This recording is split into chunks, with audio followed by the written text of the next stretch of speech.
wuxuu ku fakeray cunista miro, afkiisana biyo ayaa ka buuxsamay. Farsamadiisu waxay wiilka ka dhigtay mid aan deganayn, markuu mar kale eegayna gabadhii waxay u muuqatay mid ka sii soo jiidasho badan. Wiilkii si degdeg ah ayuu u bixiyey lacagtii, balse markuu soo noqday gabadhii horay ayay u seexatay.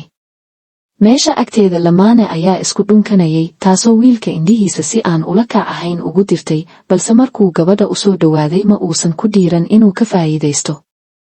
Markuu islahaa kulankoodu si sahal ah ayuu ku dhammaanayaa, gabadhii ayaa casuuntay berito inay gurigeeda yimaado si uu bisada u arko.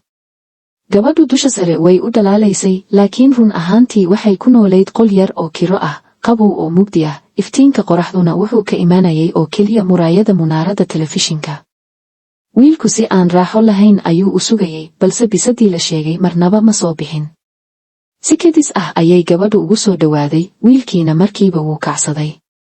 Inkastoo uu si qalbi furan u dhar iska siibay, khibrad la'aantiisu waxay ka dhigtay mid aad u welwelsan. Iftiinka qoraxda oo ka soo jabaayay gidaarka ayaa muuqday, haddana isla markiiba libdhi. Jacaylka dadka saboolka ahi wuxuu la mid yahay iftiinkaasi, wakhti gaaban oo ay noloshooda isku ifiyaan. Maalmo yar ka hor ayay isbarteen. Wiilka oo ka baxay jaamacadda suugaanta, shaqo ma helin oo wuxuu qayb ahaan u geyn jiray raashin. Markay ka soo baxayeen dukaanka weyn, gabadhii waxay si qarsoodi ah ugu dhiibtay warqad, kadibna waxay ka soo bixisay sanduuqa xayeysiinta kubad, una dhiibtay isaga. Nasiib wanaag waa uu guulaystay. Waxay ku dhunteen gees, sheekadooduna si tartiib ah ayay u kululaatay, inkastoo Lee Jong-soo uu ka labalabeeyey inuu sheego shaqadiisa. Markuu ka hadlay sheekada uu qorayay oo keliya ayuu isla markiiba kibir yar ku muujiyey. Wuxuu saacadii siiyey Shin Hae-mi, iyaduna isla markiiba waxay fahantay fariintiisa qarsoon.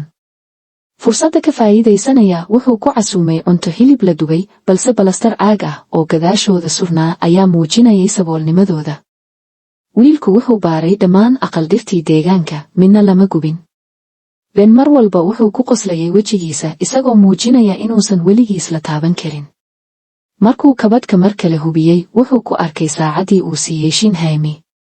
Waxa uu fahmay, Ben wuxuu urursadaa waxyaabaha dhibanayaashiisa. Caddayn la'aan ayuu caro ku qaaday. Ugu dambayntii wuxuu Ben u jiiday beer baraf leh, wuxuuna tooray ku dhuftay jirkiisa. Ben si yar ayuu uga soo horjeestay sidii isagoo nafis doonayay. Lee Jong-soo wuxuu ku tuuray gaariga, wuxuuna shiday benzene iyo dab. Markuu dabku qabsaday, wiilku dharkiisii dhiiga lahaa ayuu iska bixiyey, isagoo Ben jidhkiisii ku gubay. Dabkaasi ma ahayn oo keliya dil, wuxuu ahaa inuu gubay nacaybkii iyo niyadjabkii uu ku qabay dunida sinaan la'aanta ah. Asxaabey, janalkan sabskrayb dheh, fiidiyowgana like saar, haddaa xiisayso filimadan iyo kuwa kale dhanka kommentiga iigu soo sheeg. Bye.